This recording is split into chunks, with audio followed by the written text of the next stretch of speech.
Hey, everybody. Thanks for joining us again on the Alex Hayes podcast. I am your host, Alex Hayes. Joining me today is my special guest, Neil Patel. He is a longtime entrepreneur, business owner. He is the owner, founder of Patel Advisory Group out of Phoenix, Arizona. He helps businesses with strategic advisory services. He has his roots and his history as a CPA in financial analysis, and he is here today to talk about all things business analysis, succession planning, structures, by the numbers, by the book, how to build your business. And that, Neil, thanks so much for being here today. Hey, thanks for having me, Alex. It's a pleasure to be here. Yeah, no, my pleasure, for sure.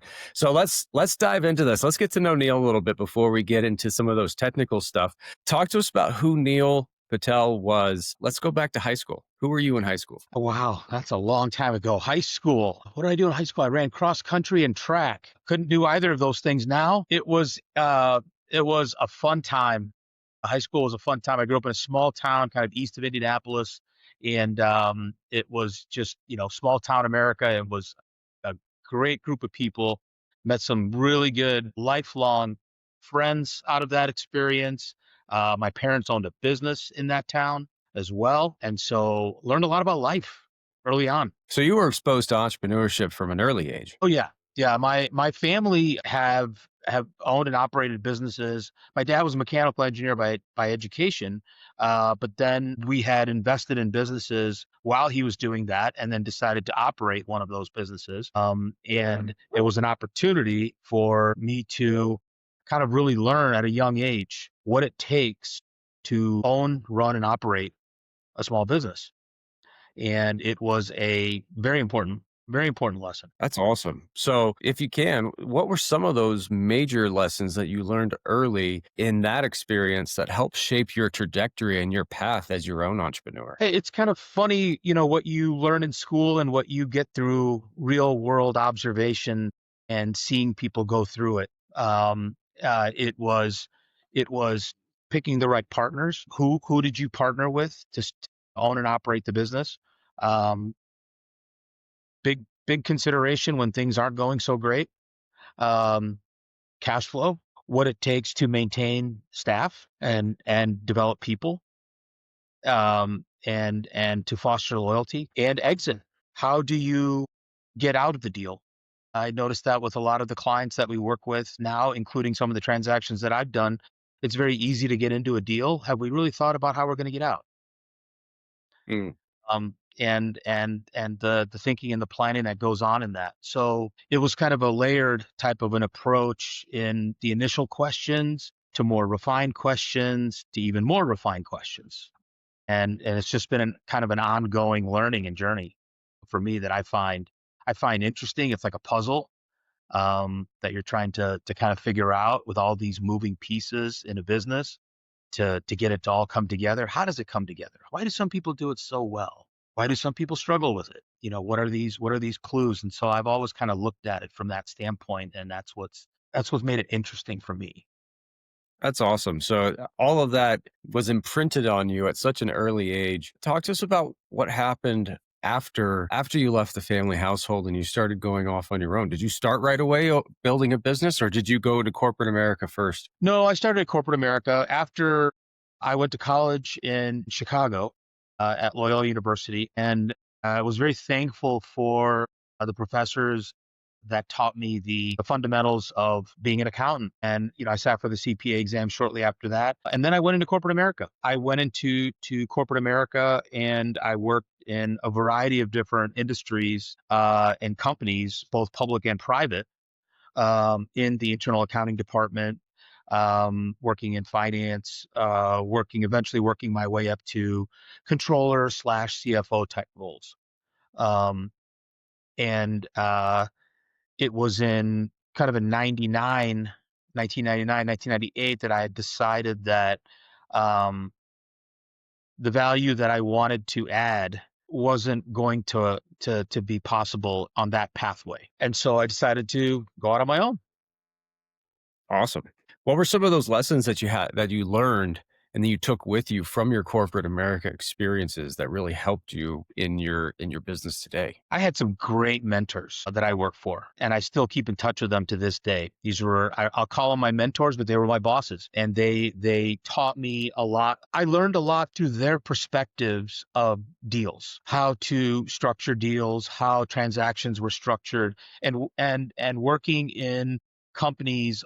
This last company that I worked for before I went on my own was about a $40 million company, and that sounds pretty big, and it is, but it was intimate enough to where I got exposure in so many different parts of the business that I don't think I normally would have had I been in a much larger organization. So I've got exposure to operations, to business development, to HR, to marketing, to construction, because we were building sites and growing locations, permitting, getting certificates of occupancy. So there were a lot of moving pieces that had the opportunity to get pulled into, and that was the first thing that I took away from that experience. And really, all the companies that I worked for was a little bit more the ability to get to see how the different components of the business interacted with accounting and finance, how it all came together. What roles did each function within the business play? I also was mentored in advice and growth at that early age in my career. We think differently. I did at that stage in my career about, what the future looks like, how I might want to go into a deal. And so some of the lessons that I learned by just observing my bosses navigate certain situations was priceless for me. It really helped. It really helped give me the confidence to kind of go out on my own and to get a more full-rounded perspective of risk, and an analysis and how to view something. I love that. You just mentioned too something that's really interesting that I don't think anybody else has ever talked about on my channel yet. Unpack a little bit more about how each part of the business interacts with the finance part, specifically like marketing, sales, operations, and administration. Like, talk to us about. I'm really excited. Talk to me about how each of those pieces of the business fits inside a financial picture, and how should people look at their finances through that lens? So I look at it in the evolution of my thinking and how maybe naive I was when I started my career about, what is it going to take to make a business work. And, we often come across clients that I work with now in which there are silos. There's a very functionally aligned silo type of mentality. Hey, operations makes this business work. Without operations, this business doesn't exist. Or worse, in some situations where you have accounting and finance saying, okay, we are going to drive the train. We dictate how things work. And in reality, we are all part of the same ecosystem. So in accounting and finance, every transaction really kind of flows through the accounting department, right?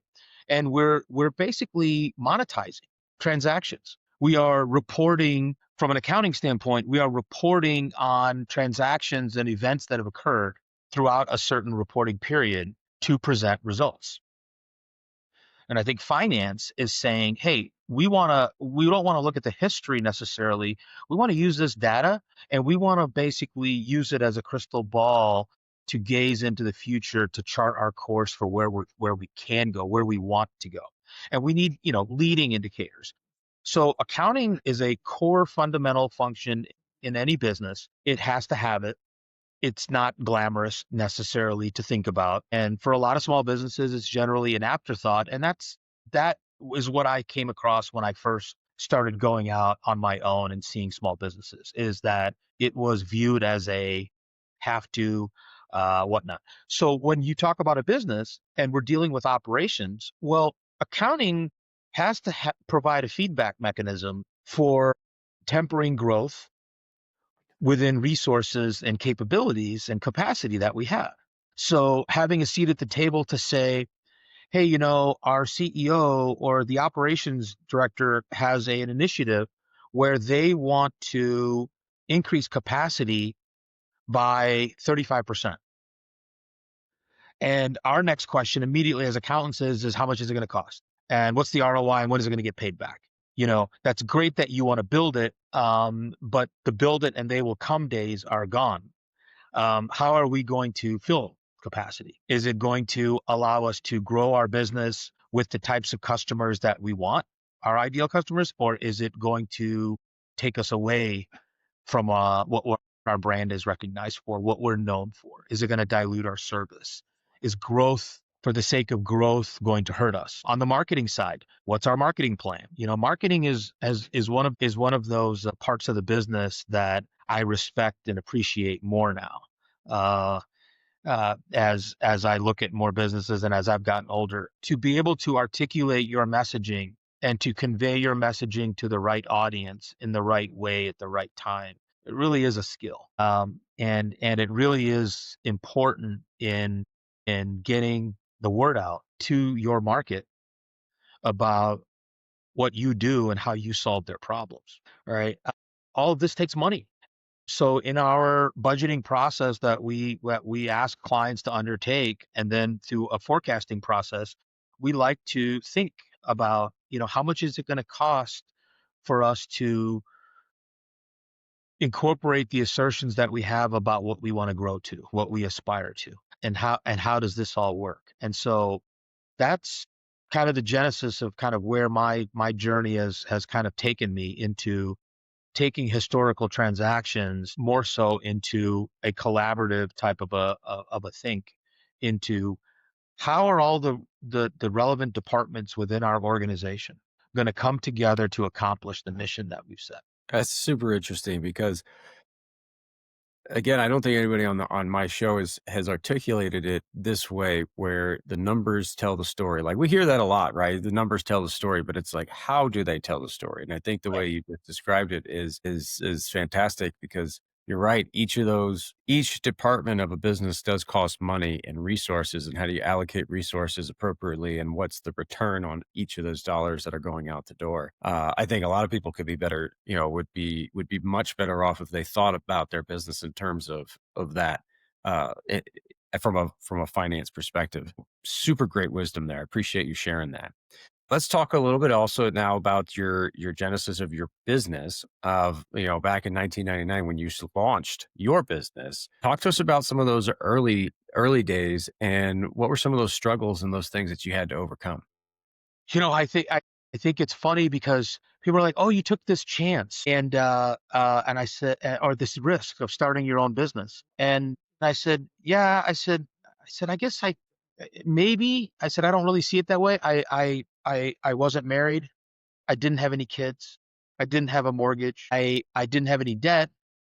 I tell people, I was like, I didn't have anything to lose. The people that I respect and admire are the ones that start the business with those things. And I tell people I had very humble beginnings. Unfortunately, my father was diagnosed with an illness. So at 28, I had moved back home to care for them. So I opened my practice in October of 99 out of the living room of their house and hung my shingle and went to work with 0 clients, and had to network and market and learn, and because there's a lot of things that you take for granted for systems and whatnot that are already existing for you within a business. When you go out on your own, you don't necessarily see that, and have that. And so, hey, you're wearing a lot of hats. So I understand and appreciate, some of the challenges that business owners have, entrepreneurs have in starting a business. We're wearing a lot of hats, Absolutely. and you've got a hustle mentality, a bootstrap mentality, and you have to. It's survival. Uh, and a lot of those rules applied for me as well. So started the practice, slowly built up clients. Some of the clients, I'm proud to say right now, have been with me for 25 years. Oh, wow. Um, and I get to see them from the day they started their business to the day that they're going to exit, and sell, which is a great achievement. And I'm thankful to be part of it. Um, in 2005, I had made a couple of investments. I bought a commercial building, and then I also had purchased a firm that was 4 times my size at the time. Um, and that was scary. That was a big acquisition that I had done with a big contractual obligation to fulfill. Wow. And what were some of those lessons you learned through that acquisition process going through it yourself? A lot of my experiences from my past and how things went with my father, the gentleman that I was negotiating with had unfortunately succumbed to lung cancer, and he had passed in the middle of our negotiations. At the same time, my daughter is born 5 weeks premature and in the middle of tax season. So here I am with five new employees, and I talked to my wife, and I didn't see her much that year, or my daughter, but it was a blur. But I decided to go through with the deal and to do that. And it was one of the best things I ever did. It was one of the best. It was the scariest, but the one of the best things that I had ever done. It shaped me. It showed that I had the grit to go the distance and to do that. And there was a lot of uncertainty. There was a lot of uncertainty, and especially coming in a few years after that in 2008 when we had the big meltdown, right? So I had purchased that practice. Within a few years, I had taken components of it, um, and sold off some of the unprofitable parts of the practice for payroll processing and things that we just really didn't want to do in house. It wasn't in my core practice. So retired some debt and restructured and kind of moved forward. And I'm thankful for that experience. But it was I had to go through it to earn that experience. That was the refiner's fire, so to speak, right? You Exactly. came out pure gold. With there were a lot of times when I was wondering if I was going to come out at all. Yeah. There were a lot of dark days, and I think those things, kind of shaped me because the gentleman who I was buying the practice from, we were colleagues. His wife had asked me to come to the house. They had brought him home for hospice, and his last words to me were, he died shortly thereafter, were, "I'm sorry I couldn't be there to help you." Wow. And so he was a good man, and it was a good practice, good people. Absolutely. I know I could see that. But for my own curiosity, when your counterpart in a negotiation is no longer there, how did that conversation or how did that negotiation continue? And who did you finish it with? So we were nearly finished with the terms. We had a few open things that we had to negotiate on. And, Alex, it's a good question that you asked me because sometimes I'm not as good as a businessman as I would be, but I kind of have to rely on how I was raised and how my parents raised me. Um, I did the deal with his wife, and usually in an accounting practice purchase, if the practitioner passes, half the value of the practice just died with him. And then it's a rapid decline every day after that as clients leave. So she was my connector. She was working in the practice. She'd been working in the practice for a few years, so she knew the clients. She was my link to the clients that I just bought. So I did the deal with her at the full price. I did not feel it was right. Some people would question that, but for me at the moment, I did not feel it was right to really clamp down on a grieving widow, whose survival and income stream was going to be dependent upon this. I wasn't that guy. So that's why, when I tell people, I was like, business teaches you a lot about yourself on what you'll do and what you won't do and who you really are. Absolutely. Talk to us if you can about what were those terms that were the most important things that you had to work out with your counterpart of acquiring the business? So because it was four times my size, there's a lot of unknowns. I was taking on a lot of risks, and there were services that he was providing that I didn't provide in my own practice. There is a risk in purchasing a practice, and deals are done differently now. That was done in February of 2005. I did put a small down payment down. It was a 10% down. It was about, at that time, it was about a $450,000 acquisition, right? And so I was a much you know, younger person then with, and the means by which to go back and do it. And then it was a seller carryback for the entire note for the difference over Oh, 5 wow. years. Right. I did not build in anything for retention, which is what happens now. Now, typically how firms trade on smaller firms, it's you may or may not get a small down payment. There's going to be a 3-year payout, and it's dependent upon collections and or retention of the client base that the purchaser is able to keep. So it's kind of risk both ways. You're selling your practice to somebody who could potentially chase away your customers and your Yep. clients. And if they're gone and they're not paying, then you don't get anything. But because I'd known this gentleman for years, 7, 8 years prior to that, through continuing ed courses, I knew what kind of person he was. I knew what kind of shop he ran. I knew what kind of standards he had. I knew what kind of systems he invested in and the staff that he did and the clients that he had. So I talked to my wife about it and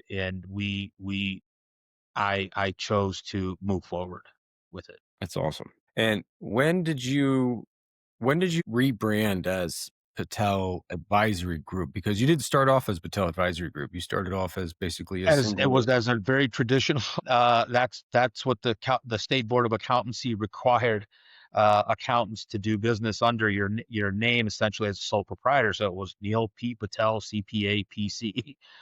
It was it was not a very marketable term, but that profession looked a lot different back then too. As I kind of grew the practice and I looked at the client base that we had, it was primarily small to mid-sized businesses. And it started to kind of draw on my experience in the past where accounting is a historical type of a function. We're recording things that happened in the past. Tax returns preparation is important. It needs to be done accurately. However, there's a perception that, hey, it's something the government's making me do. I don't want to do it, and it's all going to be done the same anyway by everybody. So what's the difference? So I should look for the cheapest, possible option. And it becomes very transactional. Where the early on, where the disconnect for me is I was dealing with consequences with transactions and with people and their businesses well after the year had closed. There was nothing we could do. There was nothing we could change. There was nothing. The consequences they wound up with is what it was. There was no way to alter it. There was no early warning system. There was no way to have any insight into what that was. So I decided that we we we need to incorporate, some advisory work that incorporates some finance, some visibility, some planning, some budgeting, and some forward-looking indicators into their business to let them know, hey, this is what the track is that we're running on, and this is what the result is most likely going to be if we continue this way. And I think for a small business owner who are that are self-funding their own business, meaning they're not leveraged. The business is generating enough cash to kind of pay for its own growth. Um, Knowing what your cash outlays are going to be is critical. Going to somebody at the end of in April or March and saying, hey, and I've had to do this, and it's not fun. Hey, you need to write a check for 400,000 for federal tax, or we need a pay for, state tax, or this or that. It is very disruptive to cash flow. It's demoralizing, and it's just not a good way to manage a growing business. So I had joined other organizations that were kind of helping accountants transition from that mindset of transactional service providers to more advisory services. And that framework helped it fit well with what my past experience was and what I was doing. It almost sort of came full circle. And that was the spark for the rebrand. It was Yeah, kind of and the like you're rebrand. thinking. And so I wanted to get away from the traditional CPA naming conventions for firms and sole practitioners, and I needed to have something that was going to be a little bit more, was going to be broader and allowed for the types of services that we actually did provide. And I'm thankful for the CPA designation. I think there are industry CPAs, there are business CPAs, there are tax CPAs. The term generally is, for most people, CPA generally means tax Yeah. specialist. And in my case, it's a little bit different for what that is. Yes, for the most part, I can speak relatively intelligently about taxes, but more so on the business, uh, on on on running and growing a business and the business mechanics and the processes and the tools that we need in place to help grow that. And I found that to be kind of most exciting for my clients because I think they're looking for resources to help them grow. Hey, help me run this thing better. What am I why am I running up against the same challenges, in my business? I seem to be coming to the same crossroads over and over again, and these inflection points are taking it out of me. I like that. And I see why the rebrand was necessary because it kind of really better encapsulates what it is that you actually are doing for your clients.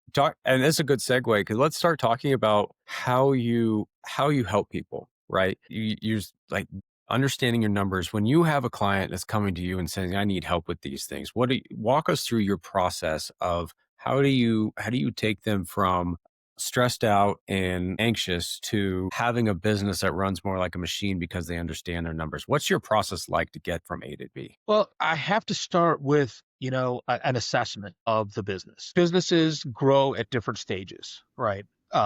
In startup mode, you are grinding and hustling and you are trying to cut costs. You are trying to make it work, stand up the business. And it's a funny thing is that what made you successful in that pursuit and grinding it out and hustling and making it go, it seems to be businesses that can be 10, 15 years older still have that same type of mindset and are using the same types of tools and processes. So I like to see where the business is at on the evolutionary kind of scale. Are they still in a kind of a startup mode? Do they still need to get some of the basics and fundamentals under control and in place first? Is that what's going to be the best use of their time and resources?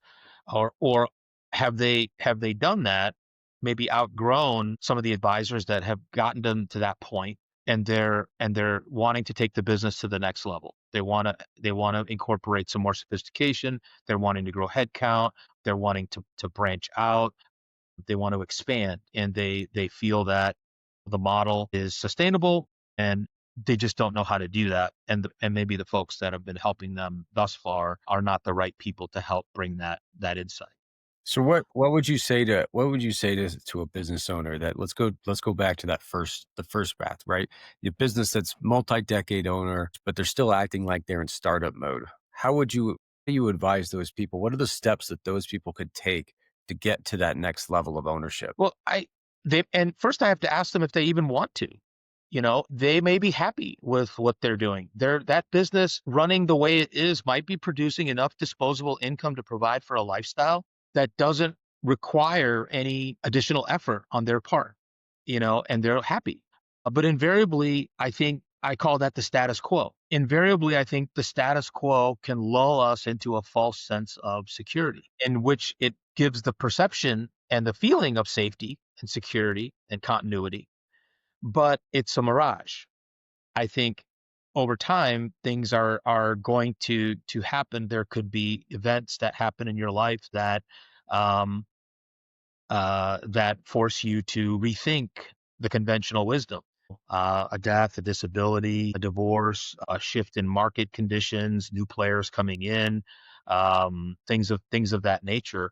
We invariably at that point, we're going to need to think about what we want to do with this business. Are we just going to shut it down when we're done? I've had clients do that. They've had extremely niche businesses. The employees did not want to take over the business, even though it would have been a gold mine. He would have given it to them on a silver platter, but they just were not committed to taking it over, and there wasn't a viable buyer for it. So the business had done for this client everything he needed it to do: fund his retirement, put his kids through college, take care of, other things, and he basically liquidated the assets and shut it down. I don't recommend that because that would be, that there's all this value built up in that business, and it was a very unique business which could have continued afterwards. But for business owners that feel like there is a stressor, they've come to an intersection. They feel like, hey, I am at this inflection point, in my life. I need to do something. That's the best time to have a conversation with a business owner.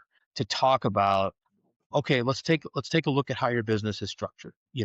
Who's here, who's doing what are the roles and responsibilities, how's your business laid out, and kind of start to get an overlay of what they have. And then start to talk to them about, okay, what is it that you would like to do? Are you wanting to leave this business to your kids? Do you want to, do you want to sell it to your employees? Do you want to just sell it outright? How do you want to exit, and how much money do you need to do it?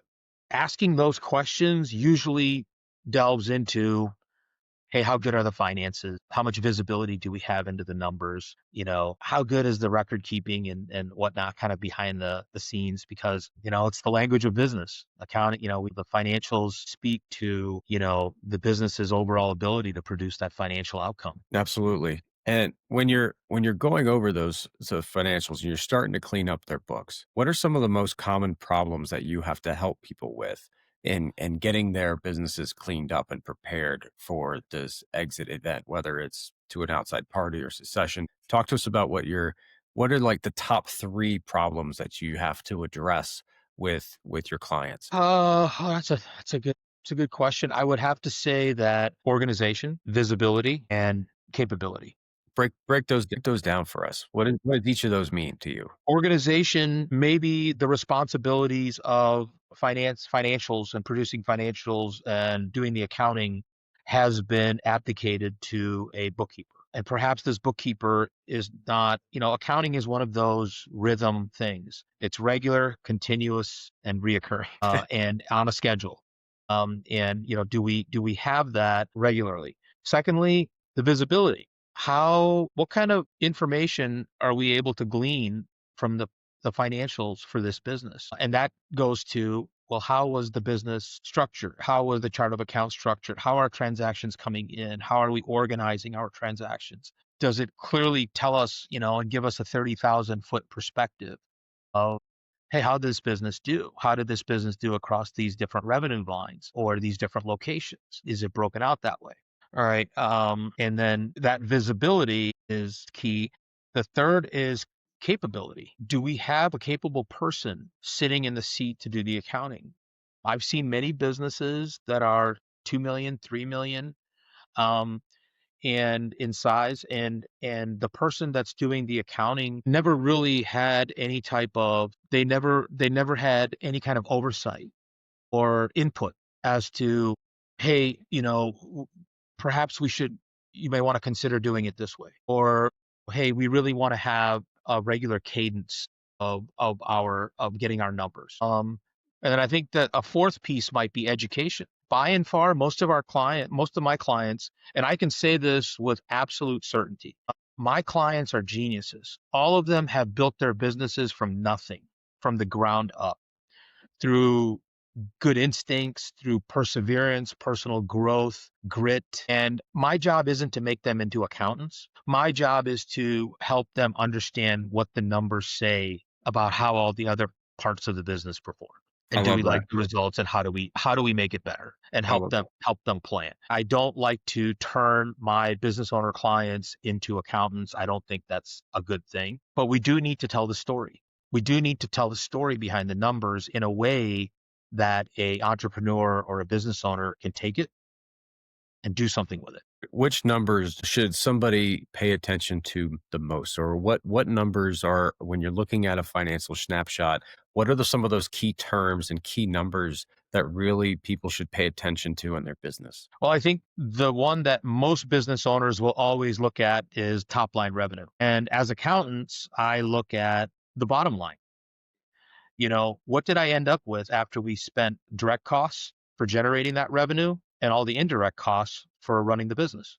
Did we have anything left over? What percentage of that revenue dollar was left over? How long did it take us for that revenue dollar to wind up in our bank account? Do we have a business where perhaps the owner's lifestyle is putting undue stress on the business, outstripping cash flow? Are we over leveraged? Are we managing our debt properly? What are our ratios? So on the P&L side, I do like to see revenue growth that shows that the business is continuing to grow and it's not just sort of stagnant. But along with revenue growth, I like to maintain margins within the target range for that particular industry. And I like to see a strong net profit margin as a percentage of revenue, which means that we managed our overheads well. And then on the balance sheet side, okay, what did we do with the money?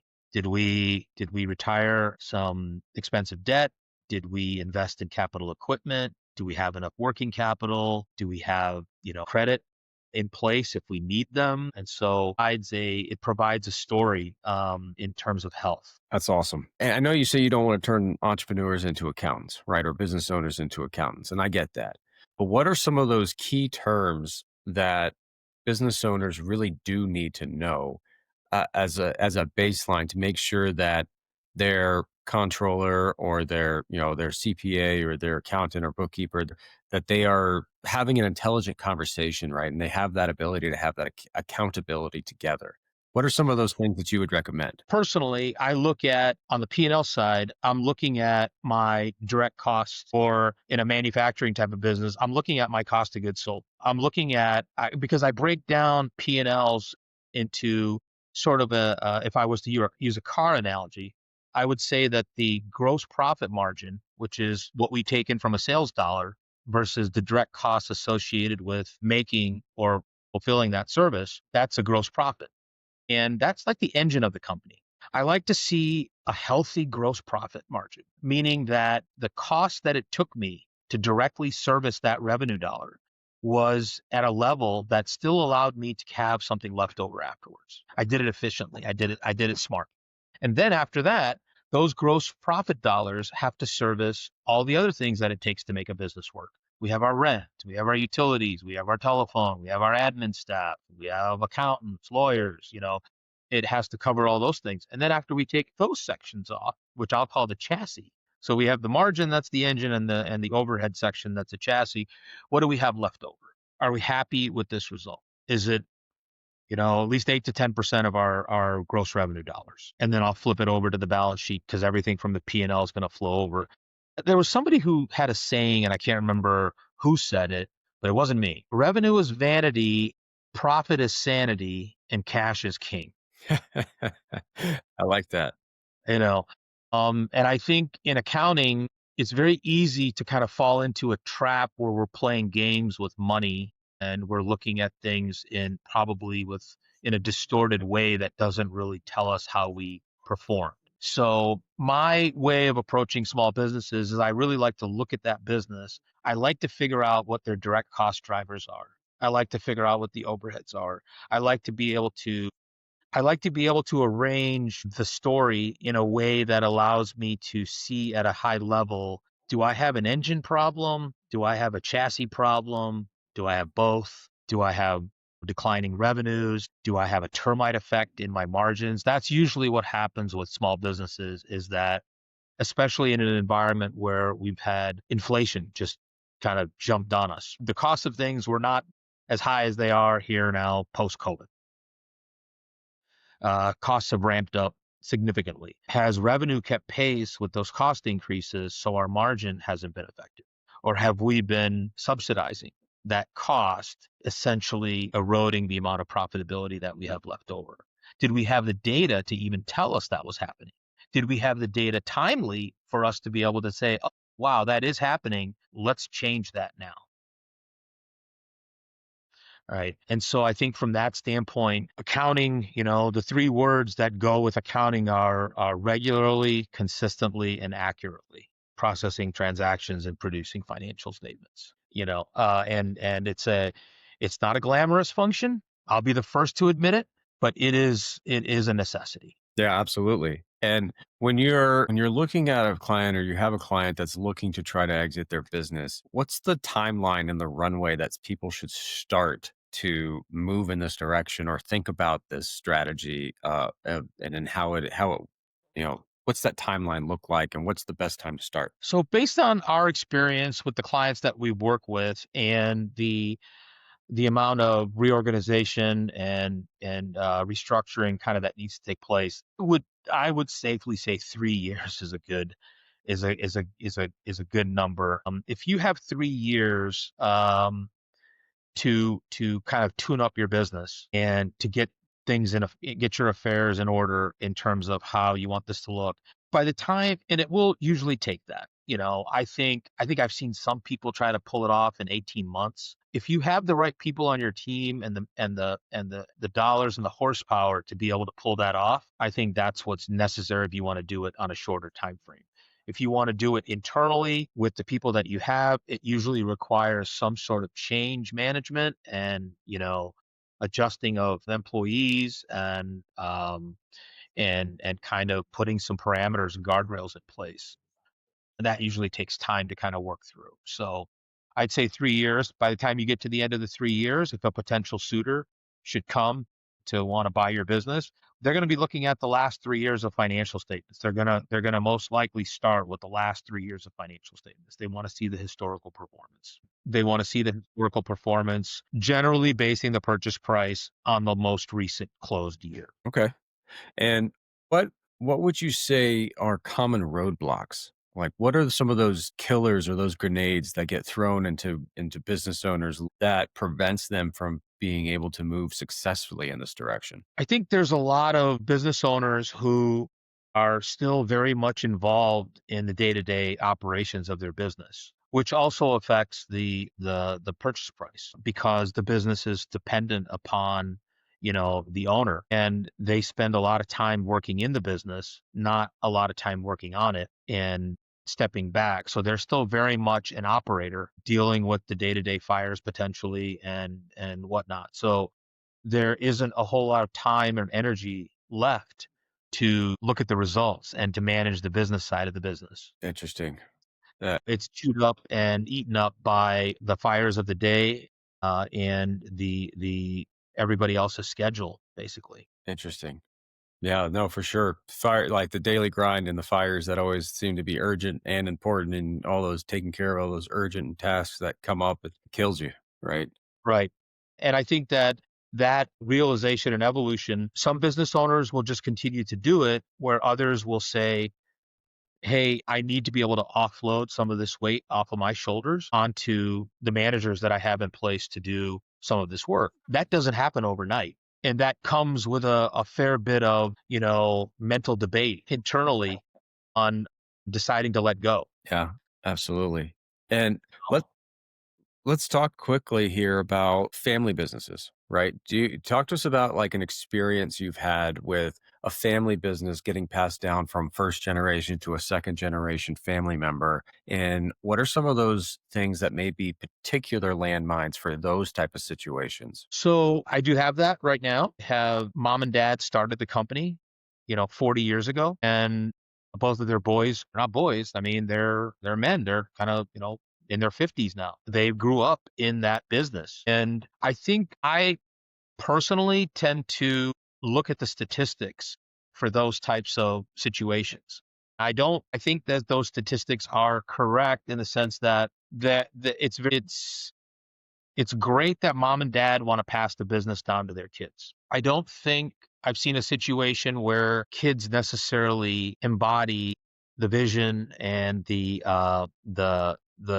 enamor of starting this business on their own like their parents did. They may have had different circumstances, they may have had different goals and different, philosophies on it. So it never really becomes own. Ironically, the clients that I'm speaking about, they were clients that I had picked up in the acquisition back in 2005. They've been clients for 20 years. So I've seen this kind of transition, with their kids, and now their grandkids are working in the business. So now we have the third generation, Wow. working in the business. Without I think structure and direction, I think that the business will not achieve really its fullest potential. Um, it may continue to produce revenue, but the level of change and the pace of change in business may be something they can't keep up with. Unpack that a little bit more if you can. Like what type of direction and vision needs to be in place for a family business to be able to continue? Like what are the guardrails that people need to consider when they're going through a succession strategy? I think they really need to look at, how the business makes money right now and what the landscape looks like for the industry. What's changed dramatically? Are we doing the same thing that we did for 20 years to generate revenue, assuming that it will also be the same thing that works for the next 20 years? Mm, And really, there's no evolution that's going to occur in this space. And I think that's a little bit of the status quo syndrome that comes into play, is that you can sort of, it can kind of lull you into this false sense of security. Well, it's going to go this way for forever. This is just the way it's always been. And I can almost assure you that it's not. It's all has been changing over the last 10 years. And the changes in clients are um how clients' expectations have changed, how clients' preferences have changed, how other competitors have come into the marketplace to offer a better, faster, different experience. And that constant monitoring and bird dogging on the horizon of what's happening out there on the fringes is necessary, I think, for the business to continue. Otherwise, the existing revenue stream eventually has a life cycle. interesting. No, I think that's super solid. So you're looking ahead. So the vision is look ahead where and see where the puck is going, see where you are right now, what changes have already taken place and what changes are coming down the road, and coming up with a strategy that encompasses those changes with the change of leadership. I think that's super solid. I think that's Yeah, awesome. and I think that thinking and that perspective is necessary for that kind of reinvention, that next new rebirth of the business. On the adage that, and this is what I've discovered to be true even in my own practice. The planning processes and people that got us here today won't work to get us to where we want to go in most cases. Interesting. And that processes will need to evolve for where the business is today, not where it was 5 years ago, and for where the business needs to go. The people power that we need to work the processes that we have are going to need to be elevated and upgraded to allow us to continue. And these are all challenging questions for small business owners to face because of the very nature of a small business. It's very familial for a lot of my clients. Some of the people that are working for them today have been with them since they started.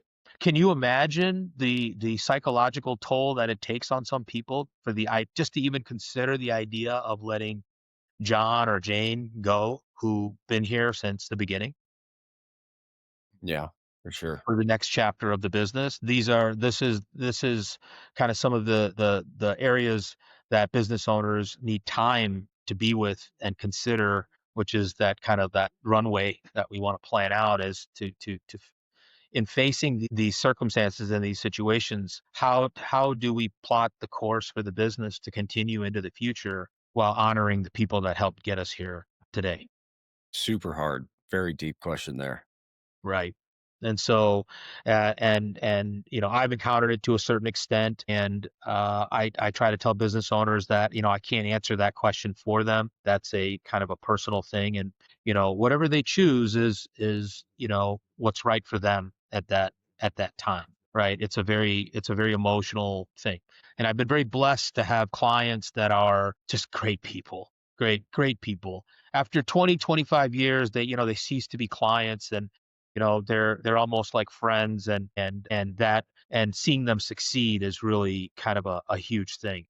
um and uh and seeing them kind of build up this business from nothing, most of them out of their garages, to build these businesses up, and to have a successful exit would be my best wish for them, you know and to kind of be on that journey. So that is kind of a little bit on the psychological dynamics that exist in this, and multi-generational familial businesses.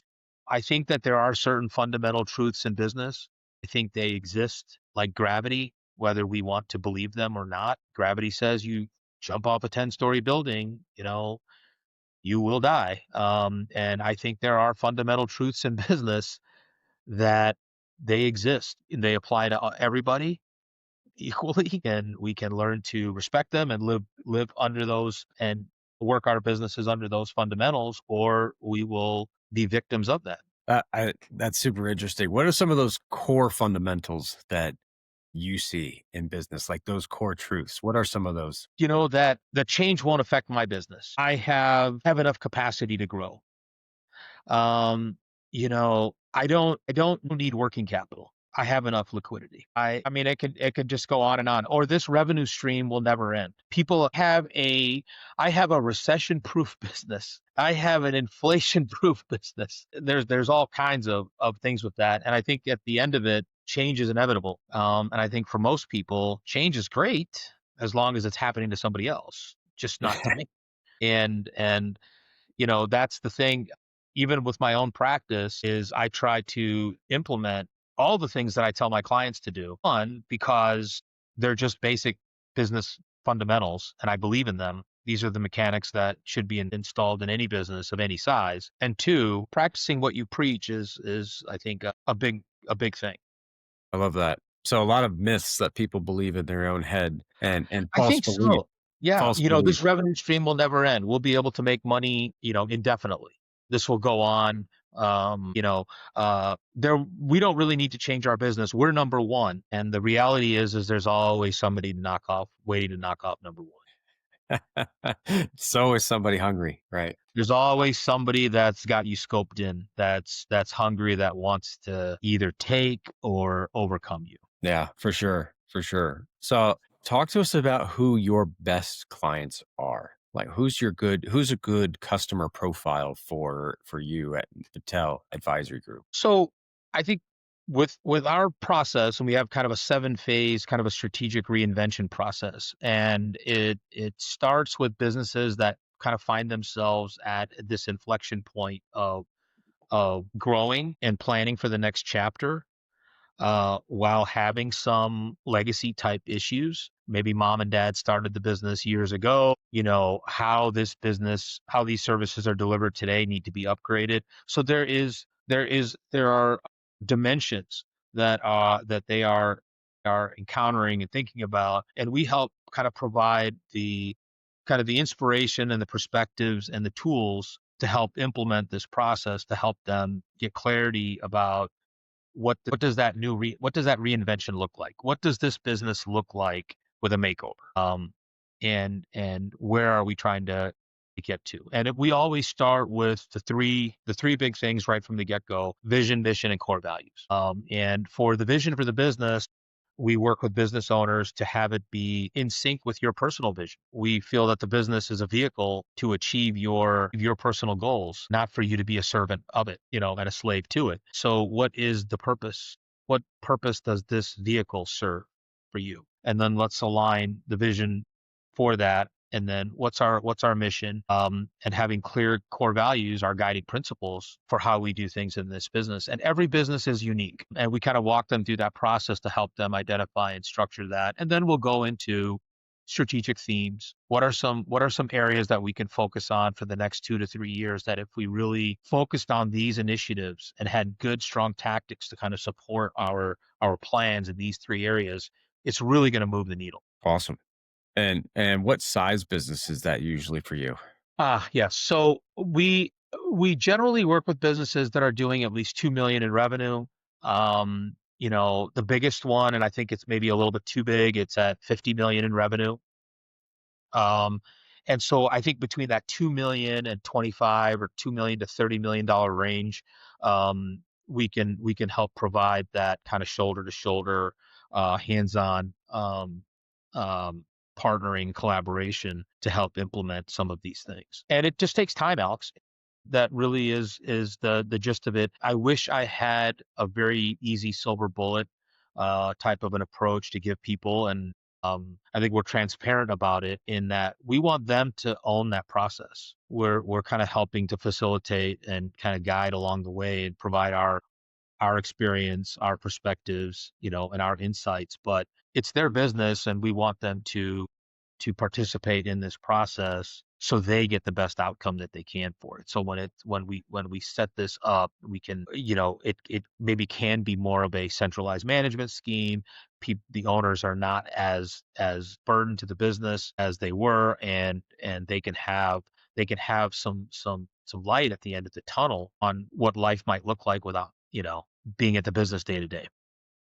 Yeah, for sure. I love that. And can you share what maybe some of the main commonalities between your biggest success stories? Like, what are some of those main, like, what are something that the commonalities between people that just knock it out of the park with you that, people maybe should be aware of? Like, these are the people that really do well with you. That's a good question. This what we're proposing to do with clients is not easy. It's not fast, and it requires a lot of think time. So I think committing and recommitting to the process is important.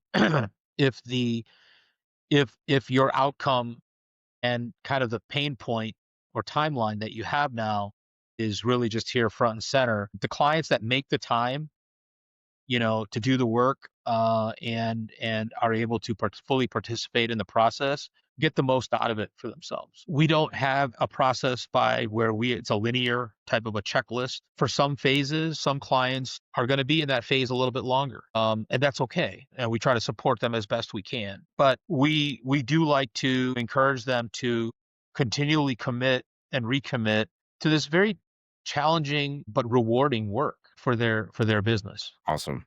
And where can people find you? So we have a discovery call option set up through our website. If they want to reach out to us, they can go to pateladvisory.com and they can schedule a free consultation. We can talk about your business. There is no high pressure, type of a sales thing. We're trying to figure out if there's a fit, and we really want to be a good fit mutually, with the client for what they're trying to accomplish. So that call allows them to have a no cost, no obligation kind of a discovery call with us to understand more about their business and what their challenges and opportunities they're facing right now and what their plans are. Awesome. Well, let's go. I'll let you wrap us up here, but what if you had to boil down your entire experience professionally here of entrepreneurship and business ownership and this life cycle, like how would you boil all of your experiences down into a first principle, like just three first principles? I would say stay curious, never stop learning, and always look at things from the perspective of opportunities, not challenges. To stay curious, look at opportunities, and what was the first one? We've got stay curious, Oh, always learning. Learning. always learning. Yeah, I think that the world is changing in so many different ways now. We have things in the 21st century now that, 50 years ago, 20 years ago, it would have been unheard of, Yeah. right? And so just kind of being curious about that, learning about how these things could affect your business, and changing our vocabulary in terms of how we view things with our business. Because I know from personal experience that owning and running a business can take its toll on you. And I applaud all the business owners in this country that make it work, that make our GDP work. All the small business owners, not the big corporations that are on the front lines kind of fighting it. That it can be very rewarding, but it could also be very tiring and very exhausting. And we want to help business owners, run a better business, be more profitable, and help them kind of achieve strategic strategic objectives, and get through kind of certain choke points that we invariably find ourselves in at different stages of growth. I love it. I love it. Neil, this has been an amazing episode. I think you dropped some major wisdom on our audience today. I'm really appreciative of all your time. We will have links to all of his socials and his website and where you can sign up for that one-on-one consultation will be in the description below. And, if you're in that stage, you're $2 million to $25 million company in top line revenue, and you're looking for somebody to try to help you navigate this world of change, please reach out to Neil. He's an expert in the industry, in the field, and he is there to support you through this transitional phase of your business and your life. So, Neil, thank you so much for doing this and for being on the podcast. Hey, thanks so much again for having me, Alex. This was a lot of fun. Appreciate it. All right. Thanks. All right.